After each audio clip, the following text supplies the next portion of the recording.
Meron po tayong magandang tanong ho dito, mga kapatid. Ang ganda po kasi ng kanyang tanong, talagang ito ay mapapaano ka eh. Sabi niya rito, "Good evening po, Pastor. I have a question po." Ayan, di po ako pastor. Siguro yung sa panahon na nakakasama po natin. Good evening po. I have a question po. What is the significance of the development of the hermeneutical principle of the Adventism? Ayan, kaya medyo na ano po ako, na-challenge po ako dito sa question na ito, mga kapatid. Ano? Ang gusto niyang malaman ay what is the significance of the development of the hermeneutical principle of Adventism. Titingnan po natin ito, mga kapatid at mga kaibigan, dahil nga sa totoo na dapat ay mabigyan natin ng halaga yung tinatawag pong hermeneutical principle. Ano po, yung prinsipyo, pag sinabing hermeneutics, ibig sabihin ay proper interpretation of the scripture. So, ito dapat ay maging prinsipyo. Kaya ang gusto niyang malaman, paano nangyari ito sa Adventism? Mula sa pasimula, paano ito na-develop? So, yun po yung gusto niyang malaman at gaano ito kahalaga. So, pag-aaralan po natin, mga kapatid, mga kaibigan, yung kahalagahan nito, yung significance nito sa Adventism. Ano?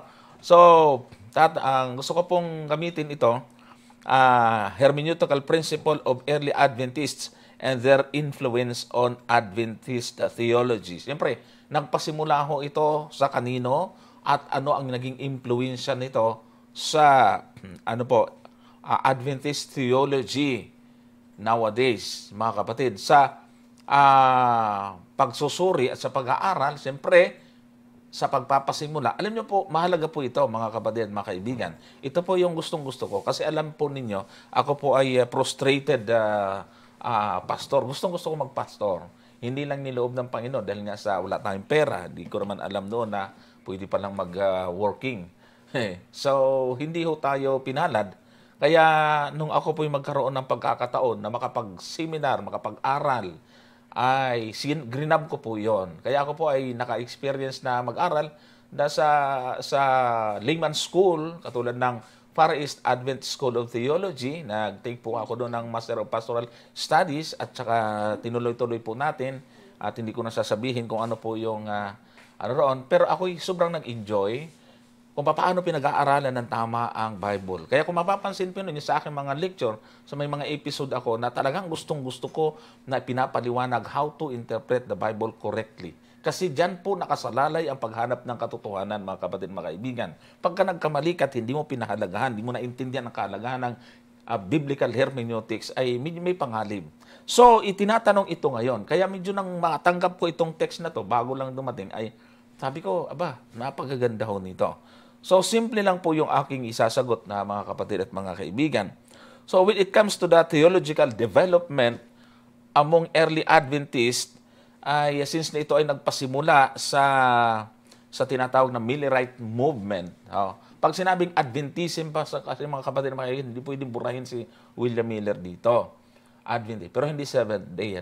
So, hindi natin maitatanggi na talagang meron tayong, yung mga pioneer ng Adventist ay meron talagang nakopya doon sa theology ni William Miller. Now, the question is, what were those principles and how were they developed? Ano yung prinsipyo na yan at paano ito na-develop hanggang sa ating kapanahunan, mga kapatid at mga taga-subaybay? So, pag-aralan natin, Miller's understanding of the scripture.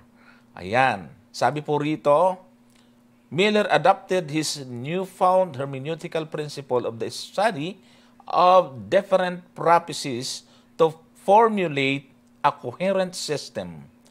He explains his hermeneutical method to get the whole truth. All those visions or prophecies must be concentrated and brought together. Ayan. So, yan ang sinasabi po dito, mga kapatid at mga taga-subaybay, na sa buhay ni William Miller, alam niyo kung babasahin po natin yung kanyang pinagmulan, siya po ay bilang Baptist, ay talagang naniniwala siya sa Bible. Pero alam niyo po ba, meron siyang paniniwala na ang Biblia ay tagtad ng yung mga bagay na mahirap maintindihan. At akala niya ang Biblia ay meron talagang hindi magkasundo ng mga talata. So, sa kanya pong after na ma-involve siya sa giyera, mga kapatid, ay binalikan niya uli yung pag-aaral ng salita ng Diyos at medyo nagbago ang kanyang pananaw tungkol po dito. Ang gusto ko lang po ay kunin yung ilan sa mga mahalagang punto ayon sa kanya pong pagsusuri sa banal na kasulatan. Sabi po rito, number 1, Scripture interprets Scripture and second, a harmonization of the Bible passages have a prominent place in its rules of interpretation. So, tama naman ito mga kapatid at mga kaibigan. Hindi ko na binanggit ito yung talagang medyo paniniwala niyang hindi ganun, hindi magandang gayahin sa atin panahon ngayon. Tapos sabi po rito, to understand doctrine, bring all the scriptures together on the subject you wish to know, then let every word have its proper influence. And if you can form your theory without a contradiction, you cannot be in an error. Ayan. So, maganda mga kapatid, mga taga-subaybay. Sabi nga, scriptures must be its own expositor since it is a rule of itself. So, ang prinsipyong ito ay based sa hermeneutical presupposition that the Bible is a harmonious system. So since the scripture, sabi niya, ay meron lang pong isang author, there is no conflict between the message of the whole Bible as a system and any particular passage. So, yun po yung ilan sa mga pangunahin na naging pundasyon ni Miller, which is naka-impluwensya naman ito sa mga pioneer ng Adventist, ng Seventh-day Adventist.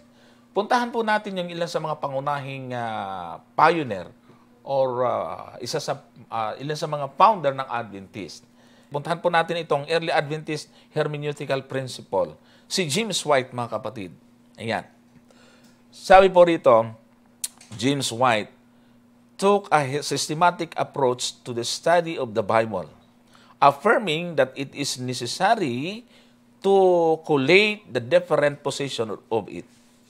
In order to get the complete meaning of a word, sentence, or doctrine, Scripture must explain Scripture. Let us have a whole Bible and let that and that alone be our rule of faith and duty. Ayan. Ang pinanghawakan niya ay ang pag-aaral ng Biblia ay kailangan ng talagang malawak na pag-aaral, pagsasama-samahin yung mga bahagi nito, ilalagay sa tamang order para hindi po magkamali. So, yun yung paghahambing-hambing. So, ang kasulatan dapat ay sabi niya ang magpapaliwanag sa kanyang sarili. Let the Bible interpret itself. Dapat meron tayong kopya, sabi niya, ng Bible at tanging yan ang ating batayan sa ating pananampalataya at pamumuhay. Yun yung pananaw ni James White sa Bible. Mahaba ho yan pero hindi na ho natin kinukuha lahat. Ano? Ngayon, tungkol naman kay Ellen White. In 1887, sumulat po siya. Sabi po ay, so that the Word of God as a whole is a perfect chain. One person linking into and explaining another. She understood that the Bible was holistically, where the parts are perfectly linked. The student should learn to view the Word as a whole and to see the relation of its parts. So, si Ellen White, mga kapatid, na-emphasize a systematic approach to the study of the Bible. Ang mga bahagi, ika ng kasulatan ay magkakaugnay. Kailangan lang natin tingnan ang Biblia sa kabuuan at makikita natin ang relasyon ng talata sa ibang mga talata. So, itong si Elliot G. Wagoner. Ayan. The first comprehensive presentation of Seventh Adventist hermeneutical principles. These principles uphold the Bible as a harmonious system of truth in which all the parts perfectly fit in the whole. So, magkapareho halos sila ni Ellen G. White dito. At sabi pa ni Wagoner, the Bible must interpret itself. Number 2, one part of the Bible cannot be fully understood when taken by itself, apart from its connection or without reference to the remaining portion of the Bible. Ayan. So, totoo naman mga kapatid, mga kaibigan, na minsan sa isang talata, sa isang chapter, ay malalaman mo ang mas malinaw ito pag nakita mo sa ibang bahagi ng kasulatan. Mas lalong nabibigyan natin ito ng linaw. Kaya tama yung sinasabi na ni Isaias na dito'y kaunti, do'y kaunti. Yan po mga kapatid. At yan naman po ay tinatawag po natin mga sistema ng pag-aaral ng Bible. Sabi pa po niya rito, in Wagoner's view, the systematic understanding of the Bible requires a systematic approach that takes into account that the whole Bible is searching for a theological meaning. Clearly, the emphasis is on the overall view rather than on the meaning of isolated parts. Ayan. Other prominent early Adventists such as Uriah Smith also followed this hermeneutical principle. Ayan. Isa sa mahalagang dapat isalang-alang po mga kapatid ay yung systematic approach. Ito yung mag-guide sa atin upang dumating tayo sa tamang theological meaning. At yan ang sabi, yan po ay sinang-ayunan din ni Uriah Smith. So, mahalaga po yan mga kapatid at mga kaibigan. At sabi pa rito, although early Adventists work within the context of the principle of sola scriptura, they did not use the modern tools of theological discipline such as exegesis. So, nung time na yon ay hindi pa gano'n lang binibigyan ng importansya yung kahalagahan ng exegesis. So, doon po sila sa tinatawag nating systematic na biblical and systematic method of principle of interpretation. Sabi po rito, interrelated doctrines with the heavenly sanctuary as its center. Ayan. So, ito po yung mga kapatid, bilang pagtatapos. Several early Adventists recognize the theological centrality of the heavenly sanctuary. Tulad po ni Joseph Bates. Mga kapatid? Sabi diyan, for example, so a harmonious, perfect chain of truth in the typical fulfillment of the theology of the sanctuary. Ayan po. Alam naman natin, mga kapatid, at hindi natin itinatanggi na isa sa pinaka-pundasyon or pinaka-backbone ng Adventist is yung sanctuary doctrine. So, when it comes to tinatawag nating isa sa pundasyon ng Adventist, ay isa po sa mahalagang nakita po nila, tinitingnan po nila dito is yung interpretation pagdating po sa prophecy, mga kapatid. At sabi po dito, Uriah Smith view, the sanctuary is the grand nucleus around which cluster the glorious constellation of present truth. At si Jane Andrews naman considered the sanctuary to be the great central doctrine in the Seventh Adventist system because it inseparably connects all the points in their faith and presents the subject as one grand rule. Ayan. So, marami ho ang hindi interested pagdating sa tinatawag po nating sanctuary doctrine. Pero alam niyo po mga kapatid, napakahalaga ho nito. No? Bagaman na itanong ito sa atin, sabi natin, hindi naman yan ang ating topic pagdating sa salvation. Pero napakalaki ng na itutulong niya para maintindihan natin ang kahalagahan ng salvation at yung pamamaraan ng Diyos. Lalo na sa Old Testament hanggang sa New Testament, mga kapatid at mga kaibigan. So, Ellen White summarized the general understanding about the sanctuary.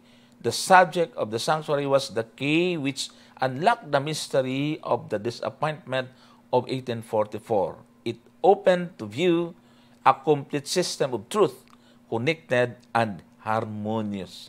Ayan. So, siguro hindi nyo gaanong masakyan ito kung bakit isinama po natin ito sa pagpapasimula ng hermeneutical principle, paano inuunawa ng early Adventist, mga pioneer hanggang dito. Kasi naging maingat din po sila rito. Kung bakit akong kaya naman doon sa kanilang pagiging maingat at mausisang pag-aaral, kaya sila po ay naging kilala o ang mga pioneer ng Adventist ay nagkaroon ng interest para pag-aralan yung mga malalalim na bagay, lalo na pagdating sa prophecy. Kung mapapansin po ninyo, may mga samahan ngayon hindi interesado sa prophecy. Paano kasi hindi naman nila naiintindihan na napakahalaga ng hermeneutics pagdating sa biblical interpretation. Hindi po pwede mga kapatid na maglalagay tayo ng doktrina. Gagawa tayo ng doktrina na hindi po natin alam yung proper interpretation. So, early Adventists did both biblical and systematic theology, but they always search for the coherent integration of the different doctrines in the harmonious whole of the theological system, a systematic approach. Ayan. Biblical and systematic ay makapakahalaga po nito. So dapat po natin aralin yung mga pagkakaiba ng tinutukoy at pinag-uusapan sa bawat talata. Isinasaalang-alang po natin ito sa magitan ng mong tamang sistema or systematic study. Ano po? Ngayon, in summary, the early Adventist approach to the Bible as a system. However, it is necessary to clarify that systematic theology presupposes a previous task of interpretation of the text through the process of analysis that characterizes the exegetical and biblical theologies. Ayan po. So, ito po mga kapatid ang pinaka-short lang nating sagot. Medyo na-miss ko nang po yung tinatawag po nating ating segment na biblical interpretation. Ito po yung isang tanong mula kay Ray Acosta. Sabi niya dito, may tanong po ang friend ko. Saan makikita ang second coming ay hindi na magtatagal? Dahil sabi ko po, malapit na ang second coming. Ang sabi niya, 100 years pa yan bago mangyari. She not arguing or stand. Gusto lang po malaman ang katotohanan. Okay. So, ganda. Ngayon, paano natin sasagutin ito mga kapatid at mga kaibigan? No? Paano natin sasabihin na gaano kalapit na yung second coming? Mayroon naniniwala, ay matagal pa yan. At yung iba naman, ay sinasabi nila, kung totoong malapit na, tagal-tagal ko nang naririnig yan, malapit, wala namang nangyari. Alam nyo, nasa Bible po yan, mga kapatid, na yung pagdating ng Panginoon ay gagamitin na pangtuya At para i-discourage at para ma-discourage po yung ilan sa mga naghihintay nga naman.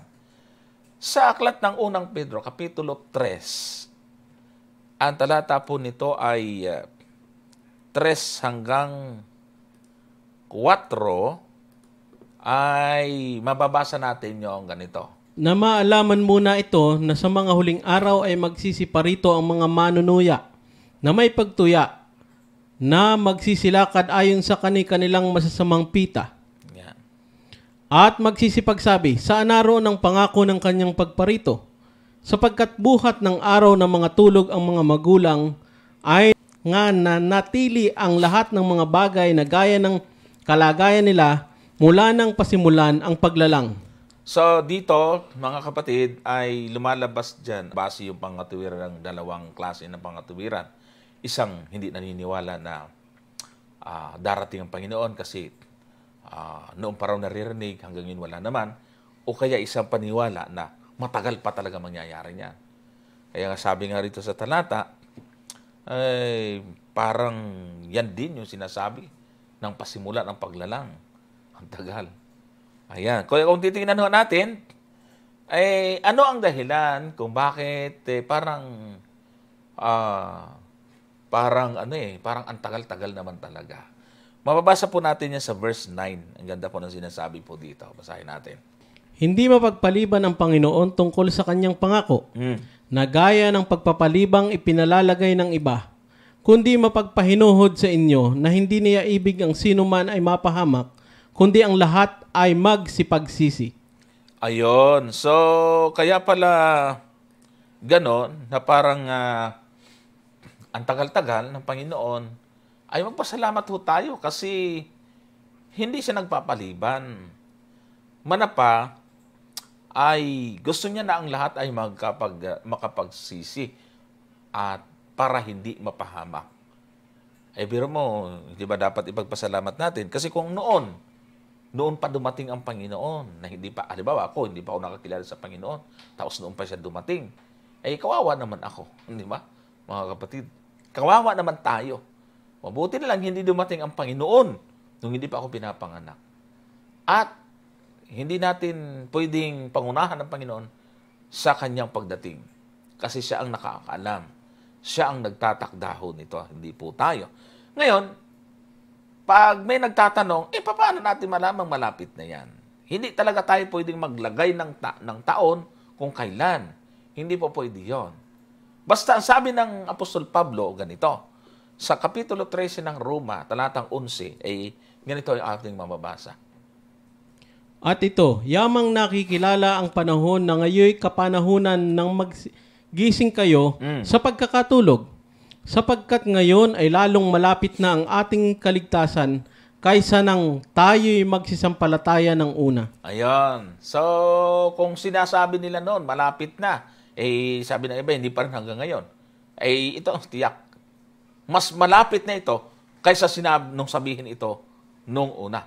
At mas malapit na ito kaysa nung tayo'y tumanggap sa pananampalataya. Ibig sabihin talagang palapit na ng palapit.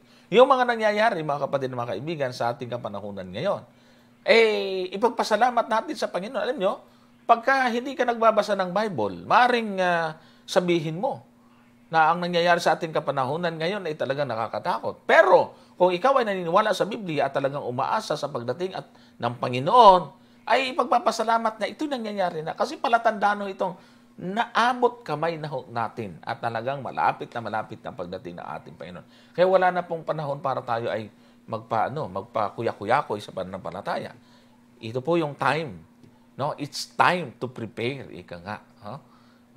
Kailangan hintayin natin o maging handa tayo sa pagdating ng ating Panginoon. Yan po. Okay. Ang sunod po na ipaglilingkod doon natin ay mula kay Glenn Banua. Ano ba talaga ang silyo o tatak ng Diyos ayon sa bagong tipan ni Jesucristo? Pakibigay ng talata na nagsasaad ng salitang silyo o tatak. At kung ano mismo ang silyo o tatak ng Diyos sa bagong tipan. Please, pag-aralan natin. Ayan. Okay, so ang hinahanap niya ay sa bagong tipan. Marahil ay ang ating sender ay alam niya na mayroong sinasabi sa Old Testament tungkol sa tatak ng Diyos. So, since yung kanyang gustong malaman ay yung tatak sa bagong tipan, mga kapatid at mga taga-subaybay, ay di titingnan natin sa bagong tipan na lang din tayo magbase kasi yun ang kanyang hinihingi. Okay, so titingnan po natin ang isang talata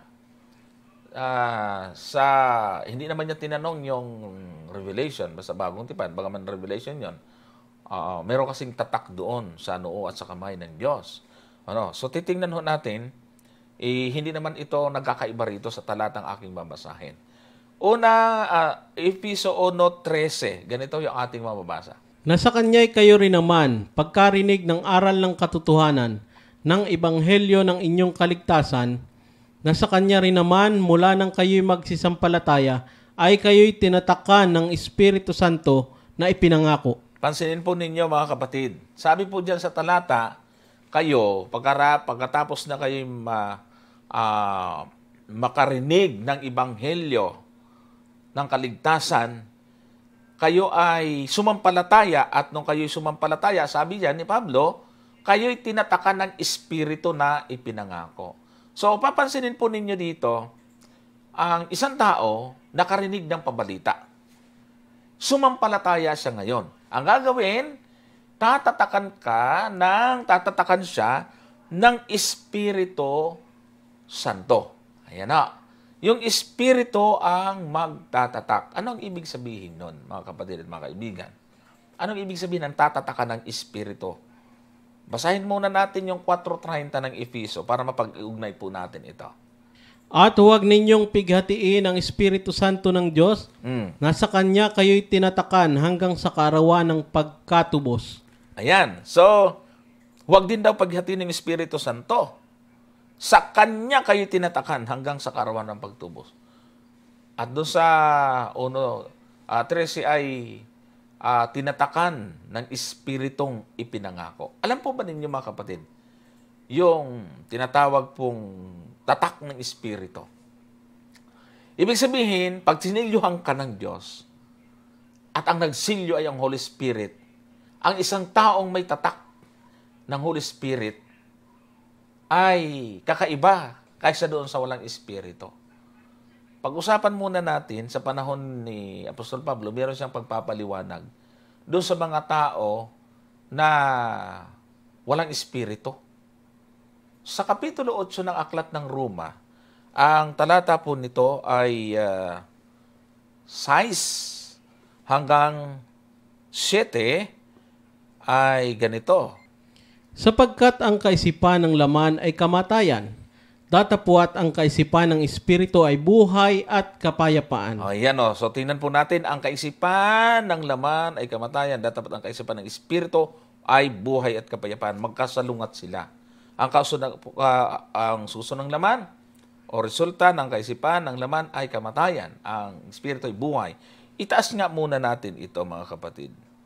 Ay sa 4 hanggang 5. Upang ang kahilingan ng kautusan ay matupad sa atin na hindi nangagsisilakad ayon sa laman, kundi ayon sa Espiritu. So napansin po ninyo rito mga kapatid at mga kaibigan, napansin po ninyo dyan, yung contrast ng gusto ng Espiritu at gusto ng laman. Pagka gusto ng laman, kamatayan. Samantalang ang gusto ng Espiritu, buhay na walang hanggan. Yun yung ibig sabihin, natatatakan ka ng Espiritu.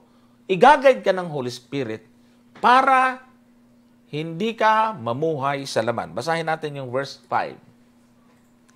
Sapagkat ang mga ayon sa laman ay nangagsisitalima sa mga bagay ng laman, datapwat ang mga ayon sa Espiritu ay sa mga bagay ng Espiritu. Ayan, yung pita, yung mga makamundo, yan yung laman, yung hilig ng tao, yan ang gusto. Samantalang ang taong tinatakan ng Espiritu ay gagawa siya kasalungat doon sa gusto ng laman, ng hilig ng mga tao. Pansinin po ninyo sa talatang 7. Sapagkat ang kaisipan ng laman ay pakikipag-adit laban sa Diyos, sapagkat hindi na pasasaklaw sa kautusan ng Diyos ni hindi nga maaari. Ayan. So, dito, ang pagkalaban, kaya pala binanggit, tingnan nyo, isa lang ang sumulat ng Efeso at nitong Roma, si Pablo din ito. Naturalmente, hindi siya magkukontrahan. Nilinaw niya rito sa talatang ito na yung gusto ng laman, kamatayan ang resulta. Ang gusto ng Espiritu, buhay. At ang kaisipan ng laman, ayaw siyang magpasaklaw sa kautusan ng Diyos. Samantalang ang Espiritu naman ay buhay. Ibig sabihin, pag tinatakan ka ng Espiritu, kapatid at kaibigan, hindi ka lalaban sa kautusan ng Diyos. Ito po yung tinatawag po nating Christ-like character. Hindi ka mamumuhay sa sanglibutan. Hindi ka mamumuhay katulad ng mga tao na hindi nakakakilala sa Diyos. Magiging ilaw, magiging mabuting halimbawa ka sa mundo. Kaya yun ang ibig sabihin na tinatakan ng Espiritu. Hindi lumalaban sa kautusan ng Diyos. So, ang tanong lang kasi ng ating taga-subaybay ay sa New Testament pero maganda ang sinasabi po sa Old Testament, si Isaiah mismo itatakan mo ang kautusan. Ibig sabihin, yung tatak ng Diyos ay naroon sa kautusan, sabi ni Isaiah. So, ibig sabihin mga kapatid, mga kaibigan, kahit yung sa Revelation, yung sa Apokalipsis, pag tinatakan ka na, pansinin niyo po ito mga kapatid, mga ginigilang taga-subaybay, tingnan niyo po mabuti ito. Halimbawa, tulad na sa atin, mga Seventh-day Adventists, naniniwala tayo na ang Sabat ay tatak ng Diyos. Pero alam niyo po ba mga kapatid, mga kaibigan, na maraming naningili ng Sabat, pero hindi naman makikita sa buhay nila yung bunga ng Espiritu. Pwede yun, mga kapatid. Tingnan mo yung mga Hudyo, hindi nga tinanggap si Kristo pero nangingili ng Sabat. Pero pag ang Espiritu ang itinatak sa iyo, hindi ka pwedeng hindi mo pahalagahan ang kahit isang kudlit ng kautusan. Kasi andyan Holy Spirit Seryoso ka. Hindi mo pwedeng minsan sunod, minsan labag. Mga kapatid at mga taga-subaybay. Kasi magiging consistent ka doon. Ganon yung Holy Spirit. Yung bang pag nagkasala ka ay talagang hindi ka matahimik. Kinokonsensya ka. Gawa ng Espiritu yan Pero kung ikaw ay gumagawa ng kasalanan, tapos parang wala ka ng konsensya, ulit-ulitin mo na lang. Parang yung kwento tuloy na nanalangin ng umpisal sa pari kasi ang kasalanan daw niya ay ninakaw niya yung langka ng kapitbahay. Aba, in-advance yung panalangin. Kasi may natitira pa isang langka. Yun ang ibig sabihin, pag may tatakan ng Holy Spirit, magiging masunurin tayo sa Panginoon. So yan ang silyo. Mga kapatid, seal. Kaya nga sa Apokalipsis, tinatakan, may tatak sila ng pangalan ng Diyos. Yun po, pag-aari na ibig sabihin yun. Pag-aari ka na ng Diyos. Kaya ka magiging pag-aari, binago ka ng Diyos. Binago tayo ng Diyos. Yung buhay natin ay talaga namang ibang-iba. Yan ang totoong na born again tayo, mga kapatid at mga taga-subaybay. So, ito yung kahalagahan po na ito yung bagay na dapat po natin maintindihan, mga kapatid at mga kaibigan.